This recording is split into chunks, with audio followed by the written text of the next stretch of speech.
کیا ایسا لائے عمل ہے جو رہ گیا ہے جس کا اعلان کیا جانا ہے آج، جس پہ کہا گیا تھا کفن باندھ کے نکلیں گے؟ یہ دیکھیں، پہلی چیز، پاکستان کا ہر صوبہ برباد ہے، لا اینڈ آرڈر سچویشن بہت خراب ہے. وہاں ہر دفعہ جب جلسے کی اجازت مانگی جائے تو ایک ہی جواب ملتا ہے، اجازت دیتے ہیں اور پھر وڈرا کر لیتے ہیں کہ جی لا اینڈ آرڈر سچویشن خراب ہو جائے گی. صرف ایک ہی صوبہ رہ گیا.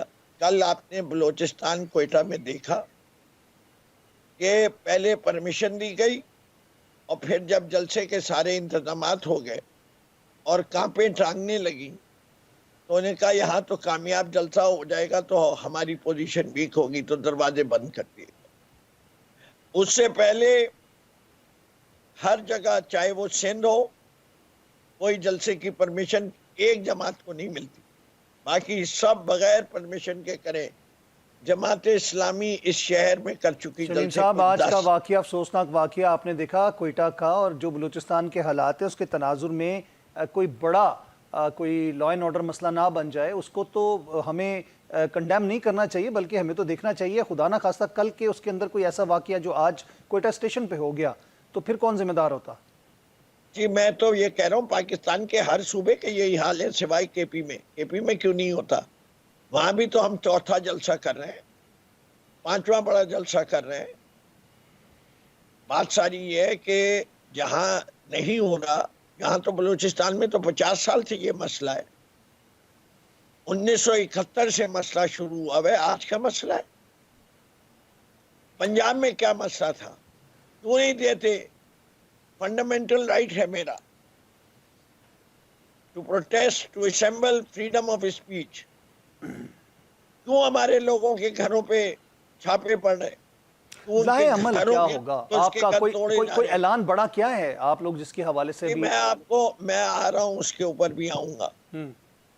جس طریقے سے اس اسمبلی نے، جو کہ فارم 47 کی اسمبلی ہے، دھجیاں اڑا دی پاکستان کے آئین کی، جس طرح سے عدلیہ کا وقار پامال کیا جا رہا ہے اور انڈیپینڈنس آف جوڈیشری سیکریفائز کر دی گئی ہے، ہم صرف ایک ہی نتیجے پہ پہنچے ہیں: لوگوں کو اپنے حقوق کے لیے باہر نکالیں.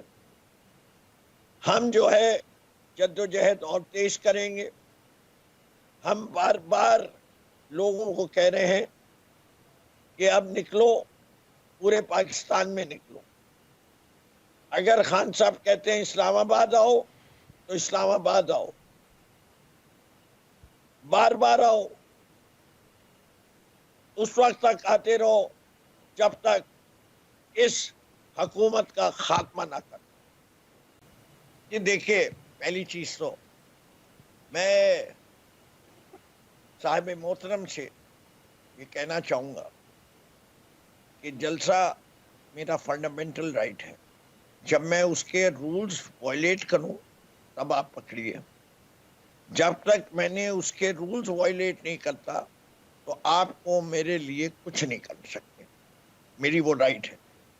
یہ رائٹ صرف ایک پارٹی کے لیے آپ ریسٹرکٹ نہیں کر سکتے. جماعت اسلامی کے کتنے ہوئے، جے یو آئی کے ہوئے، خود تو آپ میں سخت ہی نہیں ہے کہ آپ لوگ کر سکیں کہیں. پیپلز پارٹی کے ہوئے، ابھی بے نظیر کی برسی پہ ہوا، کیوں نہیں روکا گیا؟ کیا بم بلاسٹ اس میں نہیں ہو سکتے؟ بم بلاسٹ صرف کدھر ہوں گے؟ تحریک انصاف کے جلسے میں ہوں. آپ کی کانپیں ٹانگتی ہیں، آپ لوگوں کو خوف ہے. دیتے نا جہاں ہم پرمیشن مانگ رہے ہیں. کیوں لاہور کے باہر دی تھی؟ کیوں بار بار منع کر رہے ہیں؟ کراچی میں پچھلے 4 مہینے سے مانگ رہے ہیں. کورٹ کے آرڈر ہیں، آپ کنٹیمپٹ آف کورٹ کر رہے ہیں، لیکن آپ پرمیشن نہیں دیتے. آپ مجبور کر رہے ہیں کہ ہم بغیر اجازت کے جلسے کریں. آپ کا ایڈمنسٹریٹو فیلئر ہے، پاکستان کی ملٹری ایجنسیز کا فیلئر ہے کہ آج جو کوئٹہ میں بلاسٹ ہوا ہے، don't pin it on other thing, آپ ناکام ہیں. اس ملک میں بڑے افسوس کے ساتھ کہنا پڑتا ہے, آن این ایوریج پچھلے 3 ماہ میرے 3 نوجوان شہید ہوتے ہیں. آن این ایوریج مہینے کے 90 افراد. میرا دل خون کے آنسو روتا ہے. لیکن آپ لوگ گھومتے پھریے, آپ عیاشیاں کرتے رہیے. آپ جس ملک کے حالات کیے ہوئے ہیں کہ قریب تر ہو رہتا جا رہا ہے, آپ لوگوں کے سامنے جھوٹ بولتے ہیں, آپ سیریس نہیں ہیں. آپ کب تک آسرا دیتے رہیں گے؟ جو بھی اکنامک اہداف کی آپ بات کریں گے, آپ کہہ رہے ہیں انفلیشن کم ہوئی, ایٹ واٹ کاسٹ؟ آپ اسٹاک مارکیٹ کی بات کرتے ہیں, اسٹاک مارکیٹ کی ڈالر ویلیو کر لیجئے. آپ کہتے ہیں ملک ترقی کر رہا ہے, آپ کی گراس ڈومیسٹک پروڈکٹ گھٹ گئی, پچھلے سال گھٹ گئی جی ڈی پی. پرسوں کی ہیڈ لائن تھی بزنس ریکارڈر کی, ڈان کی, ہر اخبار نے کہا کہ آپ کی گراس ڈومیسٹک پروڈکٹ گری ہے, بڑھی نہیں. جو باتیں کر رہے ہیں شمیم صاحب, آن گراؤنڈ ریالٹی وہ کہہ رہے ہیں کہ اگر آپ دیکھیں چیک کریں تو آپ کے جو کلیمز ہیں وہ اس میں تضاد ہے اور حقیقت میں کچھ اور بات ہے. جی کس چیز میں تضاد ہے؟ فورن ایکسچینج ریزروز آپ کو پتہ ہے, اس میں کوئی چھپانے والی چیز نہیں ہے, آپ کو وہ چھپائی بھی نہیں جا سکتی. فورن ریمیٹنس جو ابھی صرف اکتوبر کے بھی فگر آئے ہیں $3.8 بلین, اس پہ اگر کوئی شک ہے تو ہم وہ بھی دور کرنے کے لیے تیار ہیں. جو اس کا ریٹ تھا انفلیشن کا, یعنی جو تناسب ہے شرح ہے مہنگائی, وہ 38%, 36% اور نیچے آتے آتے 6.8% ہے. وہی ادارہ یعنی جو 38% دیتا تھا اسی ادارے کے فگرز آج 6.8%. اس کو مہنگائی کی شرح بڑھتے ہوئے کمی اس کو کہا جاتا ہے کہ جو بڑھ رہی تھی شرح اس میں کمی واقع ہوئی ہے, مہنگائی میں کمی شاید اس کو نہیں کہا جاتا. میں سوال پوچھتا ہوں نا, اس طرح جواب دیجئے, ایک پوچھتا ہوں جواب دیجئے. آپ نے کیا تھی انفلیشن ریٹ جب پی ڈی ایم 1 آئی تھی؟ 12% تھی. کہاں لے کے گئی پی ڈی ایم 1؟ آپ کہاں سے نیچے لائے؟ 12 سے کدھر تک پہنچائی تھی؟ ذرا دیجئے بتائیے. ابھی آپ نے خود کہا 38%, 12 سے 38. شمیم صاحب ان کو جواب دینے دیجئے, میں چاہ رہا ہوں تاکہ پہلے تو جواب دیں کہ 12 سے 38 کیوں پہنچی. جی کمر السلام صاحب. جی جواب ضرور میں دوں گا, لیکن میرا جواب دینے کا طریقہ کار وہ نہیں ہے, نہ میں نے کبھی کسی کو کاٹا ہے درمیان سے. میں پوری بات سن کے تو جو جی carry on please, carry on. تو یہ ساری چیزیں جتنے فیکٹرز میں نے بتائے, میں اس وقت پاکستان مسلم لیگ نون کے ایک نمائندے کی حیثیت سے, اور اس وقت کی جو حکومت ہے, اتحادی حکومت ہے جو اس وقت ہماری, اس کے نمائندے کی حیثیت سے میں یہ بات کر رہا ہوں کہ 36% سے ہم 6.8% پہ لائے.